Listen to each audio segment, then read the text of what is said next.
Members of Parliament, as I stand here today to greet you, representatives of the people of India, my mind is filled with emotion, and the recent past of India with its travail and struggle passes before my eyes. We meet in this sovereign Parliament of the Republic of India, and the high enterprise of serving our motherland and the millions of our countrymen has been entrusted to us. That is an immense and sacred trust, and as your president, I approach it with humility and prayer. On this historic occasion, our thoughts naturally turn to Mahatma Gandhi and our hearts pay homage to him. Let us accept our great task in the spirit of the Father of the nation who brought us our freedom, and let us remember always the message that gave us the message of unity and goodwill between all the people of India, of communal harmony, of the abolition of class distinctions and of those based on birth, caste, or religion, and the evolution of a peaceful cooperative India which gives opportunities of progress to all her citizens. It is the firm policy of my government to maintain the peace and friendship with all the nations of the world and to help in every possible way in the maintenance of world peace. The Republic of India inherits no enmities or traditional rivalries with other nations, and my government intends continuing a policy directed towards securing peace in the world and avoiding any alignment which leads to hostilities with any nation. India is a sovereign democratic republic, but she has decided to continue her association with the Commonwealth of Nations. That is a unique development new to constitutional law and history. Thereby, we do not limit our freedom in any way, but we indicate our desire for continued friendships and cooperation with the group of nations represented in the Commonwealth. My Prime Minister recently attended the Conference of Commonwealth Foreign Ministers held in Colombo. That conference was an example of how independent nations can meet together and discuss in a friendly way the great problems that face the world. Our relations with foreign powers are friendly, and my government has exchanged diplomatic representatives with a large number of countries. Treaties of friendship have been concluded with Switzerland, a country with a great tradition of democratic freedom, and with Afghanistan, with whom we have been bound by cultural and historical ties since the dawn of history. Negotiations have been proceeding for treaties of friendship and commerce with Iran, Nepal, and the United States of America. As you are aware, my Prime Minister visited this great country recently, and his visit led to a greater understanding and respect and closer ties between India and the United States. My government have recently accorded the jury recognition to the new government of China, and it is hoped that an exchange of diplomatic representatives will take place soon.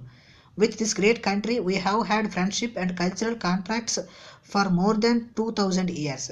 I trust that those friendly contracts will be maintained and will help in preserving the peace of Asia and the world. With the nations of Europe, America, and Australia, India is developing friendly contacts. It is natural that India should be even more interested in the mother continent of Asia, of which she is a part, as well as in Africa. Her primary interest is in the freedom of peoples and in the removal of all barriers that come in the way of the full development of friendly nations and its people. She is entirely opposed to the continuation of colonial rule in any shape or form, as well as to any kind of racial discrimination. In Asia, freedom is on the march.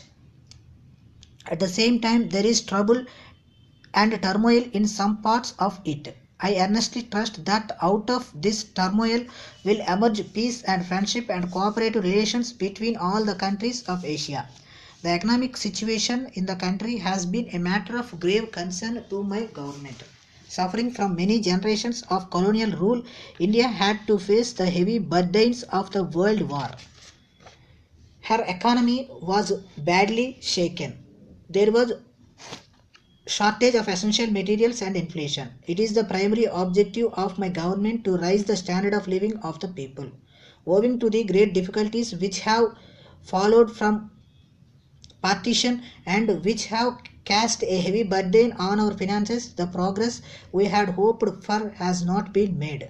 The burden of defense expenditure on the relief and rehabilitation of millions of displaced persons. The deficit in food has compelled government to import large quantities of foodstuffs at a heavy cost to the country.